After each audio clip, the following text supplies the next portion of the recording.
Welcome to the Wing Wag. I'm your host, Jack O'Lynn. I'm an instrument-rated pilot and the owner of an aviation company and flight school here in Central Florida. This podcast is for informational purposes only and is not guaranteed to be accurate or complete. While we research each topic, we are humans and occasionally make mistakes. For the most up-to-date information on regulations, check out the official Federal Aviation Regulations, also known as the FARs, or consult an aviation attorney. Lastly, the opinions expressed on this podcast are the guest's opinions and are not necessarily the opinions of the host or podcast. Happy Halloween Eve! For today, I want to do something a little bit different. I'm going to be reading a short story, The Horror of the Heights by Arthur Conan Doyle. This short story was written in 1913 and is considered one of the first horror stories featuring an airplane. But before we get started reading, I want to get us in the right mindset to understand this story. Compared to modern day horror, it's not going to seem very scary, but we have to consider how people viewed aviation back in 1913. So let's close our eyes and imagine that we are ourselves back in 1913, just 10 years after the Wright brothers did their first flight out of Kitty Hawk, North Carolina. So I want you to imagine that we are a pilot in 1913. We have a little farmhouse somewhere in England with a barn behind our house containing our brand new tail dragger biplane. No instruments, of course, no GPS, no nothing. It is just the meadow behind the barn. The world altitude record was set in a balloon and it was 35,000 feet. And the highest that anyone has ever gone in an airplane is 18,000 feet.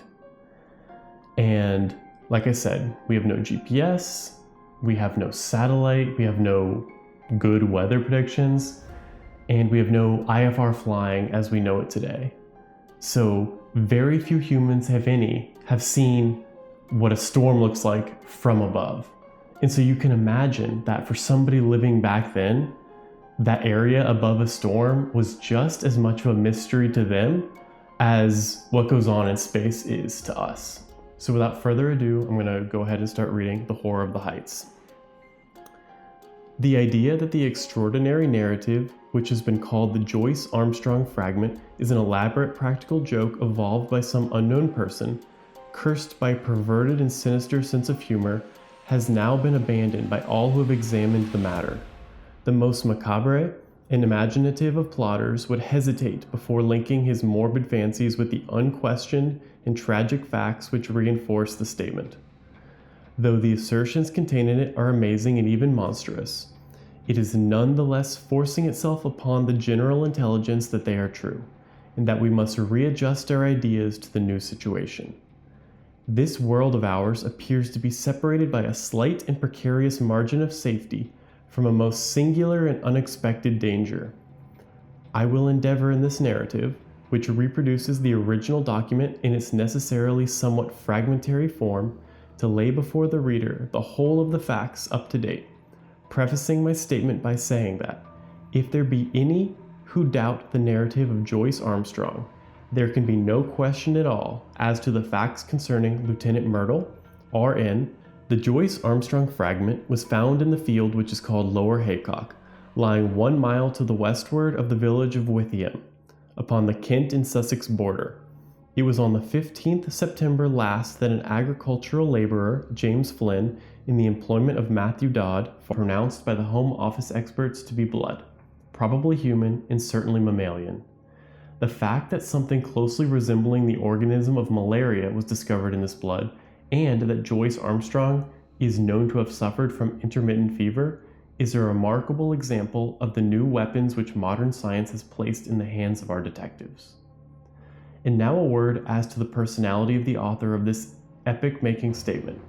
Joyce Armstrong, according to the few friends who really knew something of the man, was a poet and a dreamer, as well as a mechanic and an inventor. He was a man of considerable wealth, much of which he had spent in the pursuit of his aeronautical hobby. He had 4 private aeroplanes in his hangars near Devizes, and is said to have made no fewer than 170 ascents in the course of the last year. He was a retiring man with dark moods, in which he would avoid the society of his fellows. Captain Dangerfield, who knew him better than anyone, says that there were times when his eccentricity threatened to develop into something more serious. His habit of carrying a shotgun with him in his aeroplane was one manifestation of it. Another was the morbid effect which the fall of Lieutenant Myrtle had upon his mind. Myrtle, who was attempting the height record, fell from an altitude of something over 30,000 feet. Horrible to narrate, his head was entirely obliterated, though his body and limbs preserved their configuration. At every gathering of airmen, Joyce Armstrong, according to Dangerfield, would ask with an enigmatic smile, "And where, pray, is Myrtle's head?" On another occasion after dinner, at the mess of the flying school on Salisbury Plain, he started a debate as to what will be the most permanent danger which airmen will have to encounter. Having listened to successive opinions as to air pockets, faulty construction, and overbanking, he ended up by shrugging his shoulders and refusing to put forward his own views, though he gave the impression that they differed from any advanced by his companions. It is worth remarking that after his own complete disappearance, it was found that his private affairs were arranged with a precision which may show that he had a strong premonition of disaster. With these essential explanations, I will now give the narrative exactly as it stands, beginning at page 3 of the blood-soaked notebook.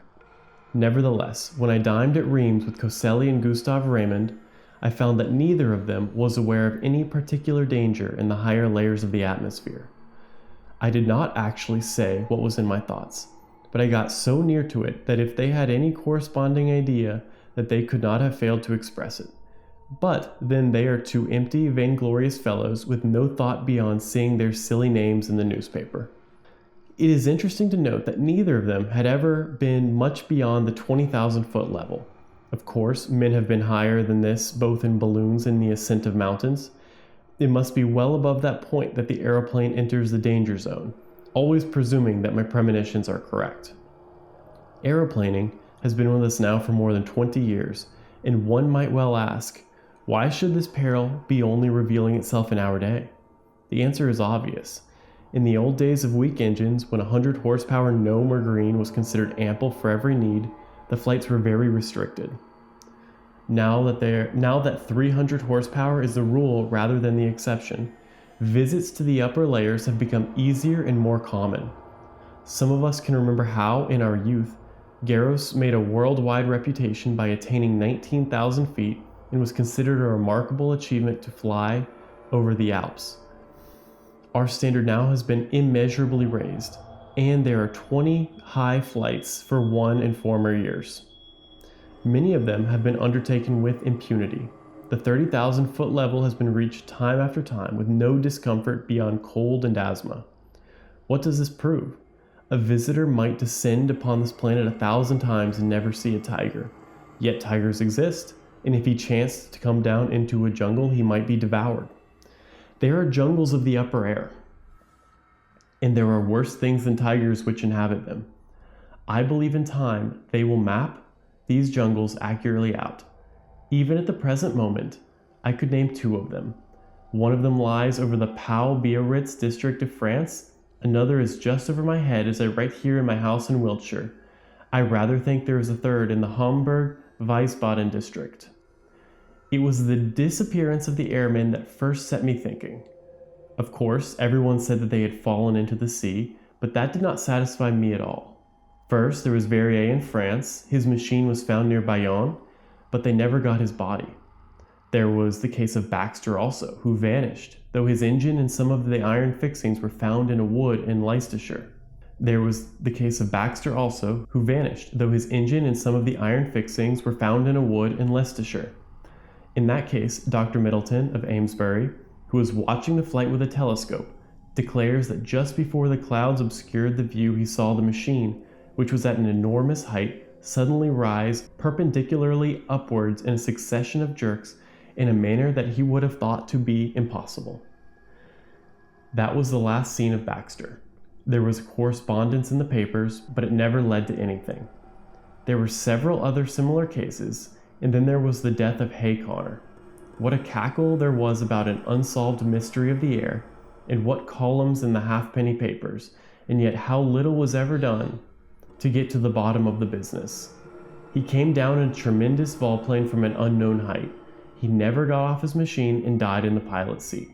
Died of what? Heart disease, said the doctors. Rubbish. Hey, Connor's heart was as sound as mine is. What did Venables say? Venables was the only man who was at his side when he died. He said that he was shivering and he looked like a man who had been badly scared. Died of fright, said Venables, but could not imagine what he was frightened about. Only said one word to Venables which sounded like monstrous. They could make nothing of that at the inquest. But I could make something of it.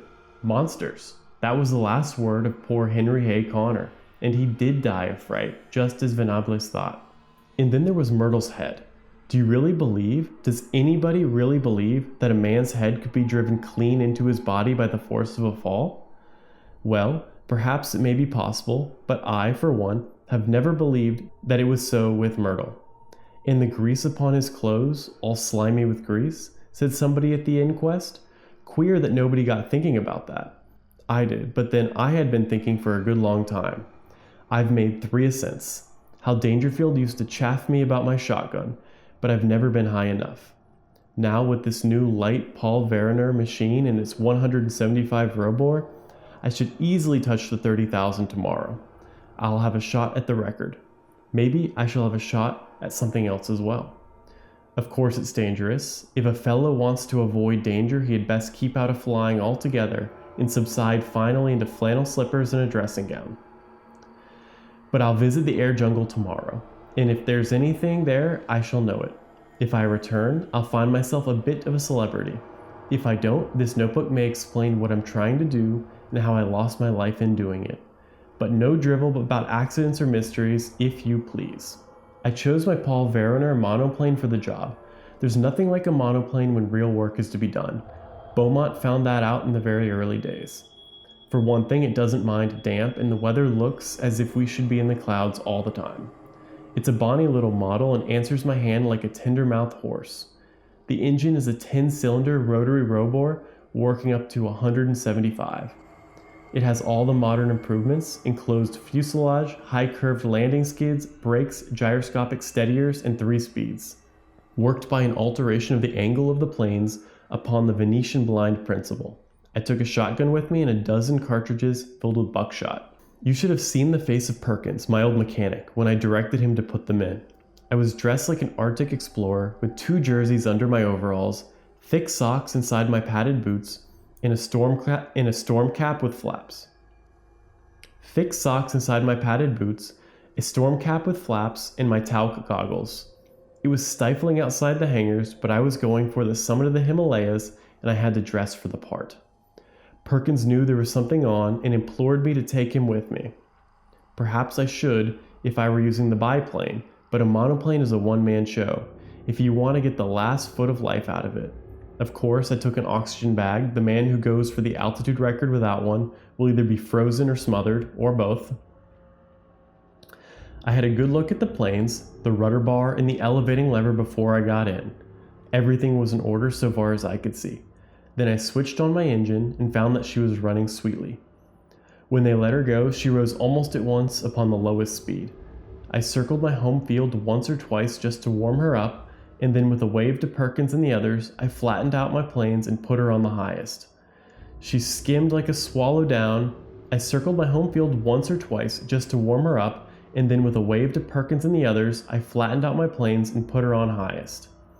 She skimmed like a swallow downwind for 8 or 10 miles until I turned her nose up a bit, and she began to climb in a great spiral for the cloud bank above. Me. It's all important to rise slowly and adapt yourself to the pressure as you go. It was a close, warm day for an English September, and there was a hush and heaviness of impending rain. Now and then there came sudden puffs of wind from the southwest, one of them so gusty and unexpected that it caught me napping and turned me half round in an instant. I remember the time when gusts and whirls and air pockets used to be the things of danger, before we learned to put an overmastering power into our engines. Just as I reached the cloud banks, with the altimeter marking 3,000, down came the rain. My word, how it poured. It drummed upon my wings and lashed against my face, blurring my glasses so that I could hardly see. I got down on to a low speed, for it was painful to travel against it.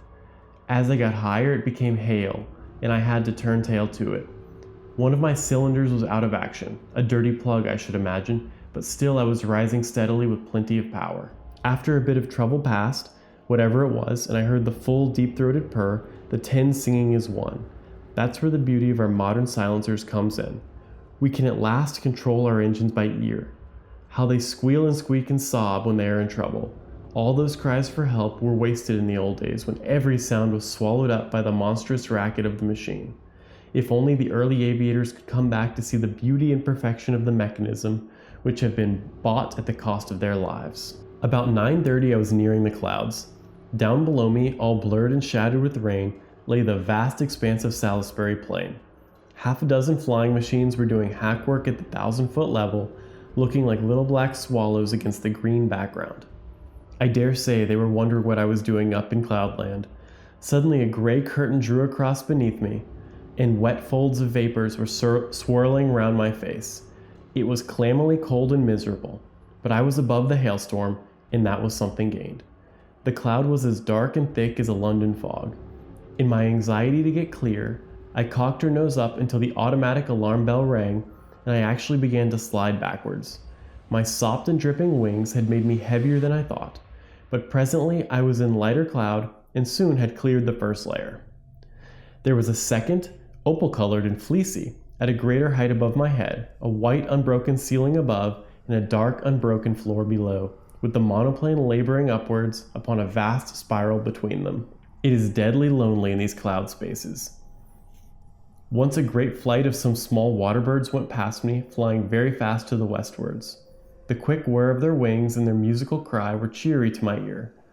I fancied that they were teal, but I am a wretched zoologist. Now that we humans have become birds, we must really learn to know our brethren by sight. The wind down beneath me whirled and swayed the broad cloud plain. Once a great eddy formed in it, a whirlpool of vapor, and through it, as down a funnel, I caught sight of the distant world. A large white biplane was passing at a vast depth beneath me. I fancy it was morning mail service betwixt Bristol and London.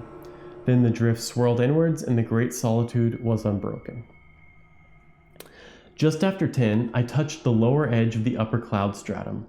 It consisted of a fine, diaphanous vapor drifting swiftly from the westwards. The wind had been steadily rising all this time, and now it was blowing a sharp breeze, 28 an hour by my gauge. Already it was very cold, though my altimeter only marked 9,000.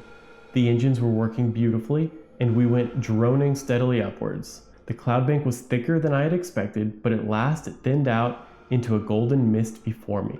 And then in an instant, I had shot out from it, and there was an unclouded sky and a brilliant sun above my head, all blue and gold above, all shining silver below, one vast glimmering plain as far as my eyes could reach. It was 10 o'clock, and the barograph needle pointed to 12,800. Up I went and up, my ears concentrated upon the deep purring of my motor, my eyes busy always with the watch, the revolution indicator, the petrol lever, and the oil pump. No wonder aviators are said to be a fearless race. With so many things to think of, there is no time to trouble about oneself. About this time I noted how unreliable is the compass when above a certain height from Earth. At 15,000 feet, mine was pointing east and a point south. The sun and the wind gave me my true bearings. I had hoped to reach an eternal stillness in these high altitudes.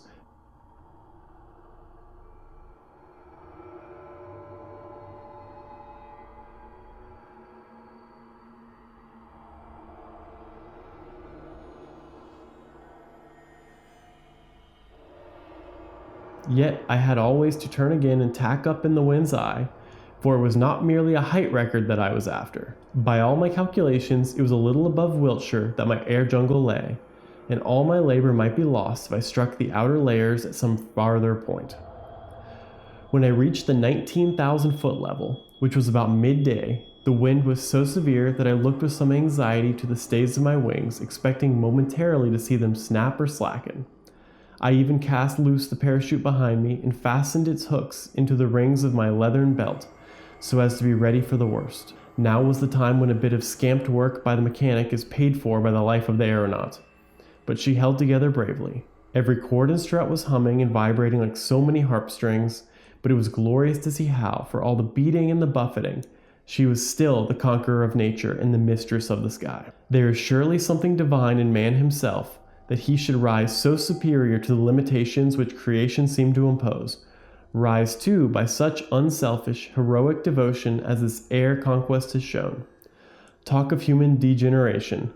When has such a story as this been written in the annals of our race? These were the thoughts in my head as I climbed that monstrous inclined plane, with the wind sometimes beating in my face and sometimes whistling behind my ears, while the cloudland beneath me fell away to such a distance that the folds and hummocks of silver had all smoothed out into one flat, shining plain.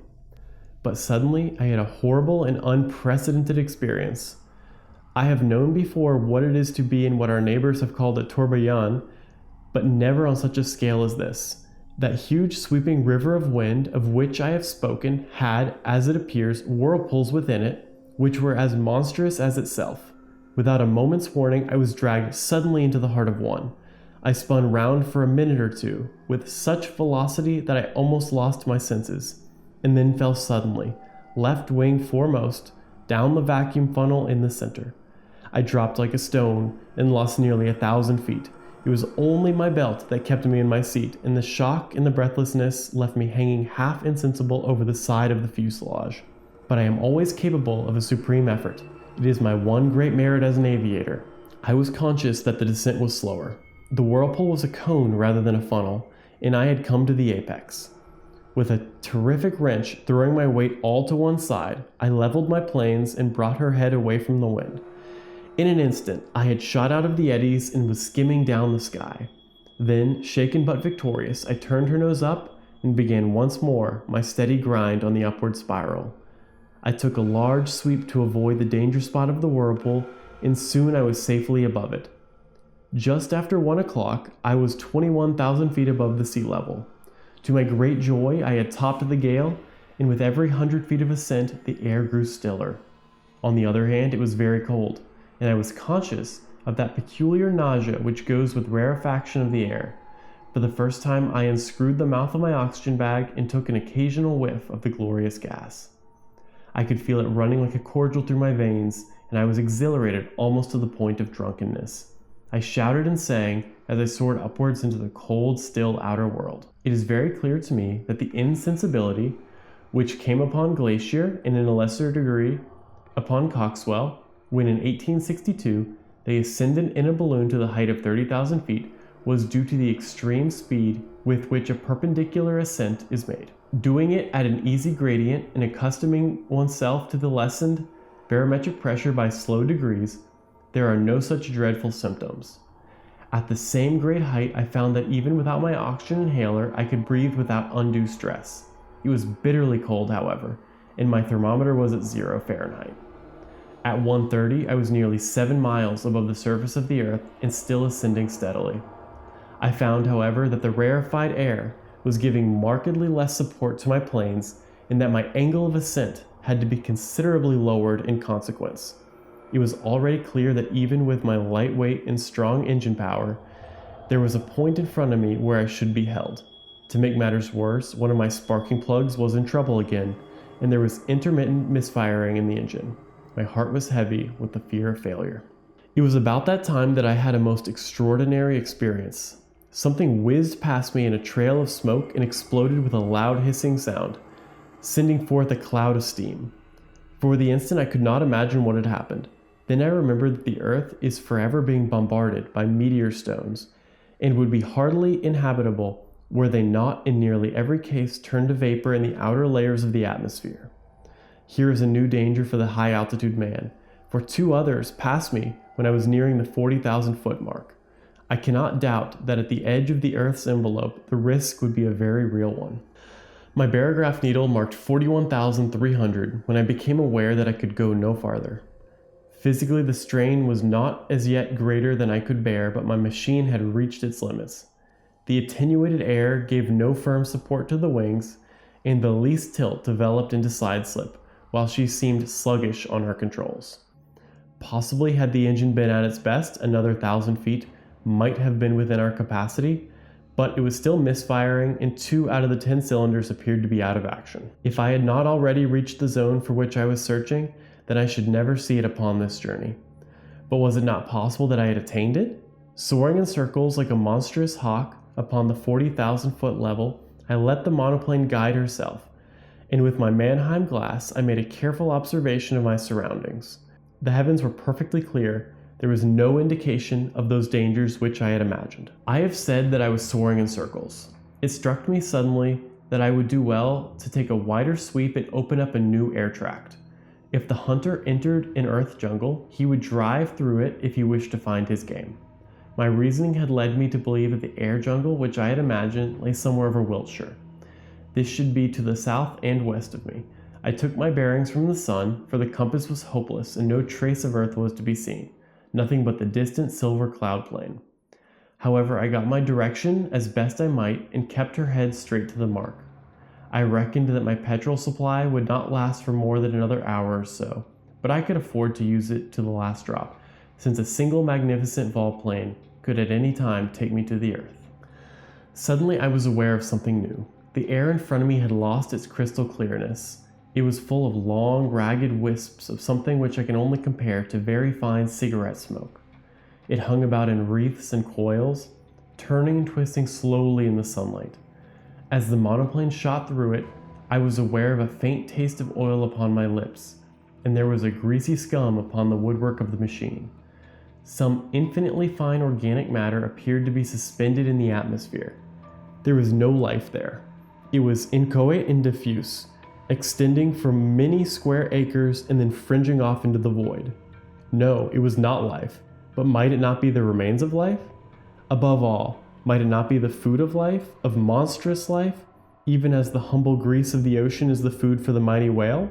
The thought was in my mind when my eyes looked upward, and I saw the most wonderful vision that ever man has seen. Can I hope to convey it to you even as I saw it myself last Thursday? Conceive a jellyfish such as sails in our summer seas, bell-shaped and of enormous size, far larger, I should judge, than the dome of St. Paul's. It was of a light pink color veined with a delicate green, but the whole huge fabric so tenuous that it was but a fairy outline against the dark blue sky, pulsated with a delicate and regular rhythm. From it there depended 2 long, drooping green tentacles, which swayed slowly backwards and forwards. This gorgeous vision passed gently, with noiseless dignity, over my head, as light and fragile as a soap bubble, and drifted upon its stately way. I had half turned my monoplane that I might look after this beautiful creature, when in a moment I found myself amidst a perfect fleet of them, of all sizes, but none so large as the first. Some were quite small, but the majority about as big as an average balloon, and with much the same curvature at the top. There was in them a delicacy of texture and coloring which reminded me of the finest Venetian glass. Pale shades of pink and green were the prevailing tints, but all had a lovely iridescence where the sun shimmered through their dainty forms. Some hundreds of them drifted past me, a wonderful fairy squadron of strange unknown argosies of the sky, creatures whose forms and substance were so attuned to those pure heights that one could not conceive anything so delicate within actual sight or sound of earth. But soon my attention was drawn to a new phenomenon, the serpents of the outer air. These were long, thin, fantastic coils of vapor-like material which turned and twisted with great speed, flying round and round at such a pace that the eyes could hardly follow them. Some of these ghost-like creatures were 20 or 30 feet long, but it was difficult to tell their girth, for their outline was so hazy that it seemed to fade away into the air around them. These air snakes were of a very light gray or smoke color, with some darker lines within, which gave the impression of a definite organism. One of them whisked past my very face, and I was conscious of a cold, clammy contact, but their composition was so unsubstantial that I could not connect with them any thought of physical danger, any more than the beautiful bell-like creatures which had preceded them. There was no more solidity in their frames than in the floating spume of a broken wave, but a more terrible experience was in store for me. Floating downwards from a great height, there came a purplish patch of vapor, small as I saw at first, but rapidly enlarging as it approached me, until it appeared to be hundreds of square feet in size. Though fashioned of some transparent, jelly-like substance, it was nonetheless of much more delicate outline and solid consistence than anything which I had seen before. There were more traces too of a physical organization, especially two vast, shadowy circular plates upon either side, which may have been eyes, and a perfectly solid white projection between them which was as curved and cruel as the beak of a vulture. The whole aspect of this monster was formidable and threatening, and it kept changing its color from a very light mauve to a dark angry purple, so thick that it cast a shadow as it drifted between my monoplane and the sun. On the upper curve of its huge body there were three great projections which I can only describe as enormous bubbles, and I was convinced as I looked at them that they were charged with some extremely light gas which served to buoy up the misshapen and semi-solid mass of the rarefied air. The creature moved swiftly along, keeping pace easily with the monoplane, and for 20 miles or more it formed my horrible escort, hovering over me like a bird of prey which is waiting to pounce. Its method of progression, done so swiftly that it was not easy to follow, was to throw out a long glutinous streamer in front of it, which in turn seemed to draw forward the rest of the writhing body. So elastic and gelatinous was it that never for 2 successive minutes was it in the same shape, and yet each change made it more threatening and loathsome than the last. I knew that it meant mischief. Every purple flush of its hideous body told me so. The vague, goggling eyes which were turned always upon me were cold and merciless in their viscid hatred. I dipped the nose of my monoplane downwards to escape it. As I did so, as quick as a flash, there shot out a long tentacle from this mass of floating blubber, and it fell as light and sinuous as a whiplash across the front of my machine. There was a loud hiss as it lay for a moment across the hot engine, and it whisked itself into the air again, while the huge flat body drew itself together as if in sudden pain.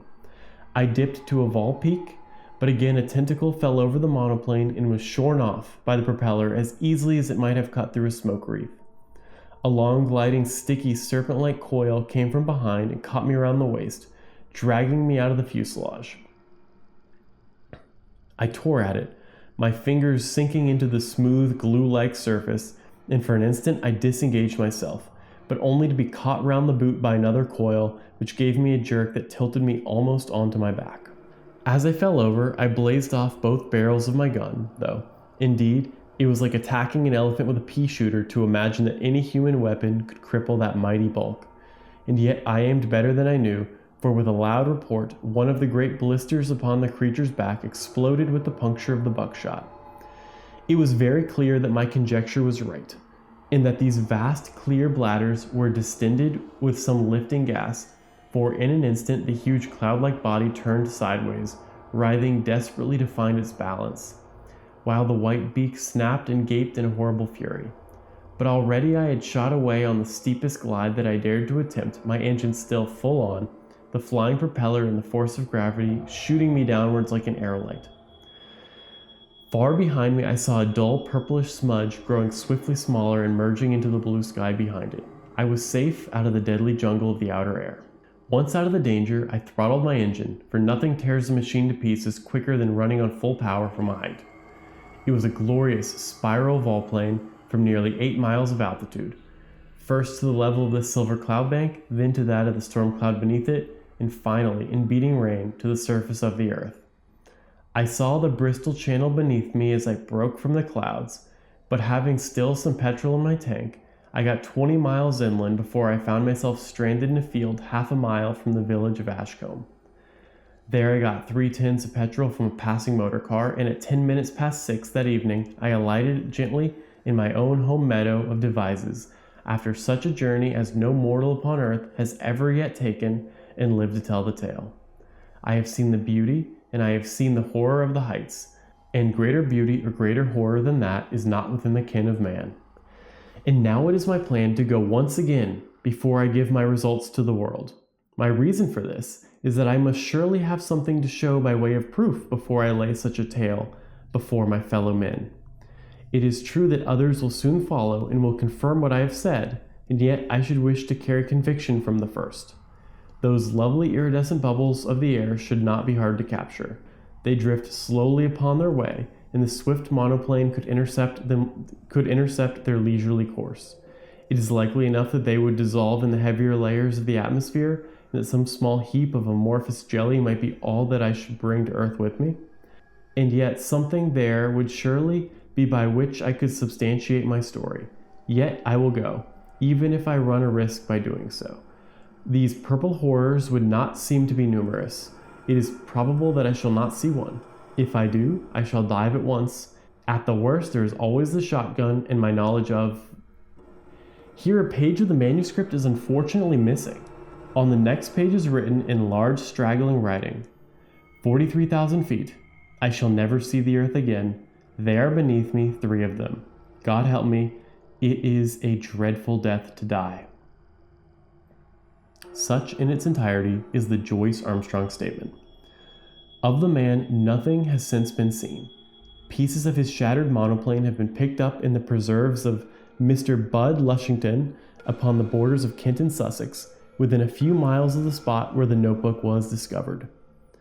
If the unfortunate aviator's theory is correct that this air jungle, as he called it, existed only over the southwest of England, then it would seem that he had fled from it at the full speed of his monoplane, but had been overtaken and devoured by these horrible creatures at some spot in the outer atmosphere above the place where the grim relics were found.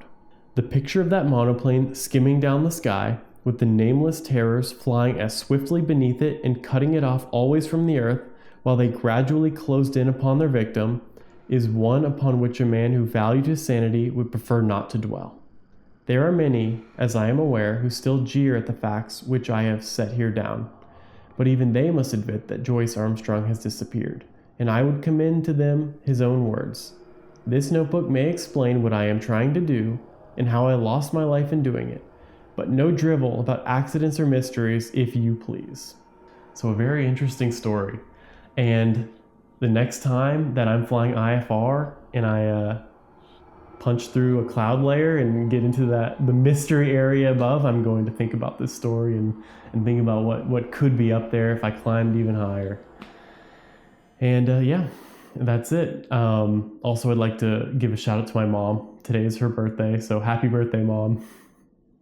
And thanks for listening to this week's episode of The Wing Wag. Thank you for listening to The Wing Wag. If you liked this episode, please consider subscribing. And if you're out flying today, make sure to give somebody a wing wag.